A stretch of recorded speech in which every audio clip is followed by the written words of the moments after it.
자, 오늘 오전에 있었던 속보 이야기로 이어가 보겠습니다. 자, 오늘 오전에 검찰이 도이치모터스 주가 조작 연루 의혹을 받고 있는 김건희 여사에 대해서 최종적으로 불기소 처분하기로 했습니다. 지난 2020년 4월 최강욱 전 의원의 고발로 시작된 의혹이죠. 이 도이치모터스 의혹 사건, 오늘로 약 4년 반 만에 이제 최종 마무리를 짓게 된 겁니다. 성역 없는 수사를 다짐해왔고 실제로 과도하다고 보일 정도의 수사도 감행해왔던 검찰이 검찰총장의 사적인 어떤 그 관계에 있는 분들에 대해서 그 칼이 무뎌지지 않았을까 걱정하시는 분들이 많이 있습니다. 그런 우려를 불식할 수 있도록 훌륭한 우리 검사님들이 그 역량을 발휘해 줄 거라고 믿고. 자, 그야말로 4년 반 동안 이어졌던 이 의혹 사건 수사, 결국에 이제 불기소 처분하기로 검찰이 최종 결론을 내린 겁니다. 검찰이 불기소 결정을 내린 핵심 이유 정리를 해주시죠. 그러니까 6개 계좌 정도가 김건희 여사 등의 6개 계좌 정도가 도이치모터스 주가 조작, 그러니까 시세 조정이라고 하는데 네. 거기에 활용된 것은 이제 사실관계는 인정을 했어요. 그런데 그 중에서 3개는 이제 법원에서 문제가 없다고 판단이 났고요. 2개에 대해서는 시간이 지났기 때문에 공소 기각이 됐고 나머지 1개에 대해서는 무죄가 나왔습니다. 이제 나머지 관건이 3개 계좌인데 3개 중에서 2개 계좌는 위탁 관리됐기 때문에 그 부분에 네. 대해서는 김건희 여사가 이게 시세 조정에 활용되고 있다는 것을 인지하지 못했을 것이다라고 인정이 됐고요. 1개 계좌는 직접 운영을 했는데 이 부분도 권오숙 도이치모터스 회장으로부터 연락받아서 운영이 됐을 것이다. 네. 그리고 연락하는 과정에서 이 시세 조정이 이용된다는 정황이나 사실관계에 대해서 얘기가 오갔거나 하는 그런 정황들이 없다라고 해서 이제 김건희 여사는 결국 뭐냐면 네. 이게 공범이 인정되려면 사실 이 도이치모터스 주가 조작에 대해서 정범의 인식, 네. 그러니까 이게 주가 조작이 되고 있다는 걸 알아야 되고 네. 내가 지금 이렇게 도와주게 되면 이게 범죄에 이용되고 있다는 것을 알아야 되는데 네. 그러니까 알았을 만한 정황이 없다. 그런 정황적 판단에 대해서는 문자 메시지 등을 다 조사했고요. 네. 그다음에 녹취록도 조사했고 관련자들의 진술을 다 토대로 해볼 때 관련자들 중에 김건희 여사가 알았다고 진술한 사람이 없는 것으로 볼 때 네. 이것은 인정되기 어렵다 이렇게 판단한 것입니다. 네.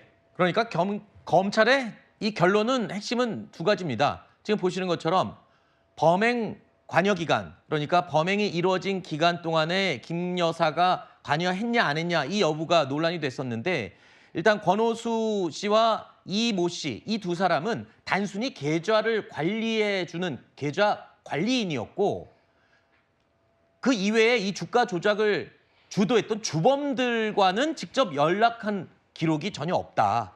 이것. 그리고 또 한 가지는 김건희 여사가 주식 관련 지식 등 뭐 여러 가지 김건희 여사가 가지고 있는 주식 관련 지식이나 뭐 이런 것들 정황들을 볼 때 의도를 가지고 뭐 주가 조작에 관여를 했다거나 의도적으로 뭐 알고 했다든가 이런 거는 전혀 발견되지 않았다. 이 2가지가 핵심인 것 같습니다. 저게 한 가지만 짧게 보태면 네. 저기 나온 것들은 이제 손모 씨의 경우에 공범으로 인정이 됐는데 왜 비슷한 김 여사의 경우는 공범으로 인정을 하지 않느냐라는 생각의 이제 인식에 대해서 네. 검찰이 준 그 설명이에요.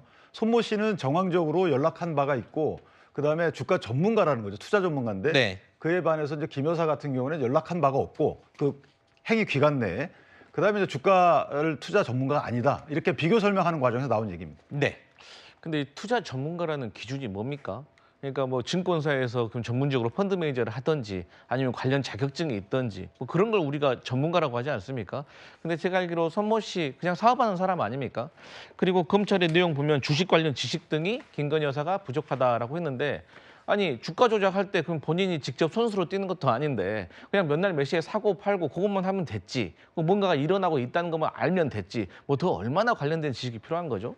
그리고 어쨌든 간에 김건희 여사와 관련돼 가지고 전주 손 씨가 어쨌든 공범들하고 같이 연락을 주고받았던 게 드러나서 이분이 유죄 받은 거잖아요. 네. 근데 김건희 여사와 관련돼 가지고도 지금 뭐 언론 보도에 따르면 연락을 주고받은 것들이 지금 보도되고 있습니다. 다만 이것을 검찰이 누가 봤을 때는 이것을 뭐 알고 한 거다. 누가 봤을 때는 이것은 모르고 한 거다. 이 시선의 차이가 있기 때문에 이런 의혹을 풀기 위해서 기소를 해야 되고 법정에서 재판관의 심판을 받아야 되는 거거든요. 네. 그래서 재판관을 통해서 이건 알았다, 몰랐다라고 그게 소명이 돼야지 비로소 이게 떳떳해지는 건데 그냥 검찰이 기소를 하지 않으니까 네. 그러니까 국민들이 혜택이 있는 거냐 것이 아니냐라고 물어본 거.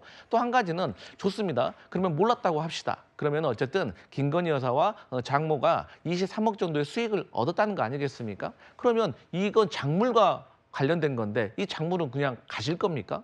그리고 본인이 관리하던 계좌가 어쨌든 간에 범죄에 연루가 됐다면 또 이 부분에 있어서라도 관리 미숙으로 좀 사과해야 되는 거 아닌가? 저는 그런 생각을 해봅니다. 그 짧게 제가 네네.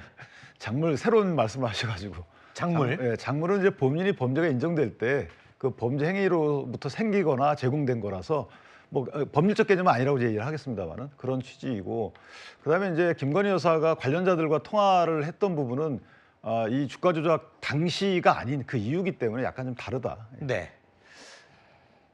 지금 이렇게 논란이 되는 것처럼 김건희 여사의 도이치모터스 주가 조작 의혹 사건은 지난 대선 과정에서도 아주 뜨거운 최대 공방거리 가운데 하나였죠. 지금 도이치모터스 이거 지금 주가 조작에 연루돼 있다는 말이 많은데 후보님 얼마 전에 그 5월달 이후로는 뭐 거래하지 않았다 그랬는데 그 후에 거래를 수없이 했다는 수십억 수십 차례 거래가 있다는 얘기도 있지 않습니까? 다른 계좌가 이제 발견이 됐고 또 수상한 거래 내역도 지금 나온 것으로 보도가 되고 있습니다.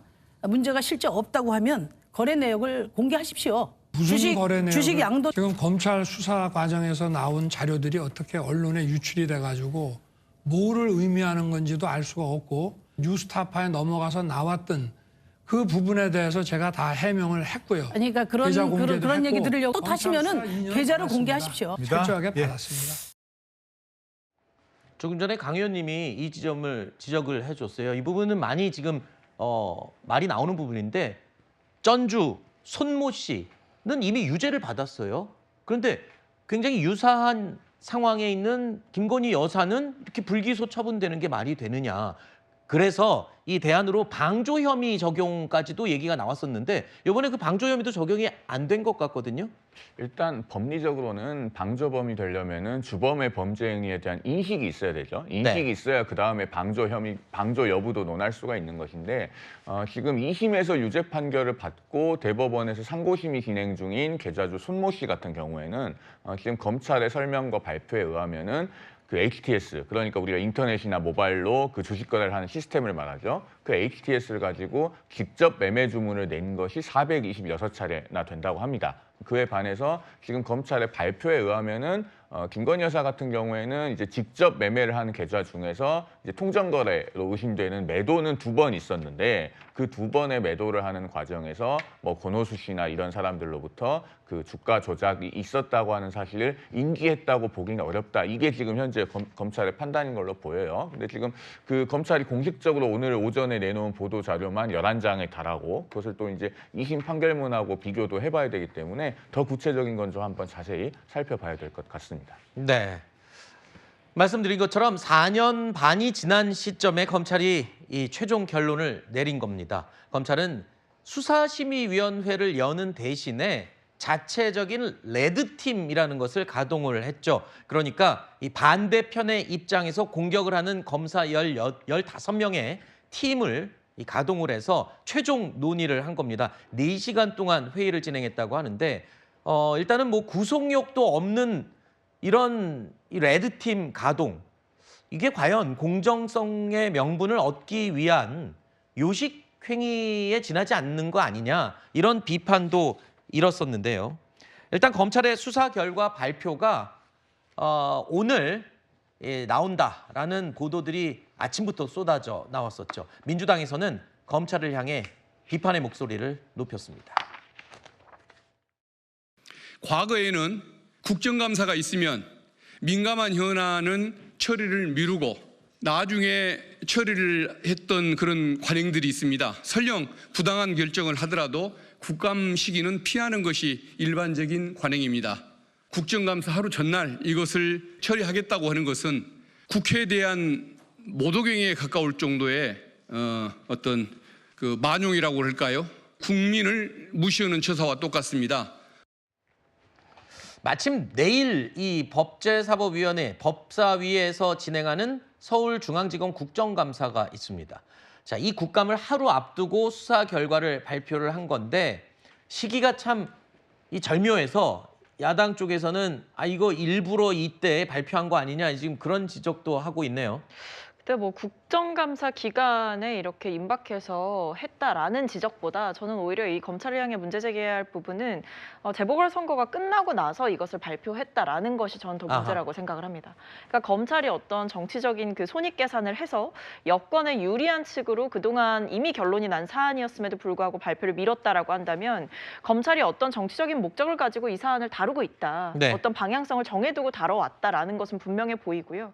지금 공교롭게도 재보궐선거가 끝나고 이 발표가 나왔고 그 검찰의 논리 자체도 사실은 일반 국민의 상식에서도 그렇고 야당이라든지 이런 입장에서 봤을 때는 납득하기 어려운 지점들이 굉장히 많습니다. 뭐 김건희 여사가 미숙했다, 뭐 잘 알지 못했기 때문에 주가 조작 방조 혐의조차 성립될 수 없다라고 했지만 명백한 것은 이 주가 조작 주포가 이 선수에게 매도를 8만 주 매도를 하라라고 하고 나서 바로 김건희 여사가 7초도 안 돼서 그 거래를 바로 직접 전화를 해서 했다라는 것 자체만 보더라도 김건희 여사가 어쨌든 직간접적으로라도 이 부분에 연관이 있다라고 보이는 정황들이 굉장히 많기 때문에 검찰의 이런 어떤 불기소 처분은 뭐 명품백에 이어서 또 하나의 안 좋은 선례를 남겼다 이렇게 보여집니다. 네. 일단 김건희 여사에 대한 수사 결과 이 발표가 나자 1시간 정도 후에 민주당에서는 서면 브리핑을 냈습니다. 이런 내용으로 냈는데요. 대한민국 사법 질서가 김건희 여사 앞에서 무너져 버렸다. 검찰은 이 살아있는 권력의 충견이기를 자처했다. 그러면서 기소권 독점 자격이 없음을 보여주는 결과다. 이렇게 소리 높여서 입장을 발표했습니다.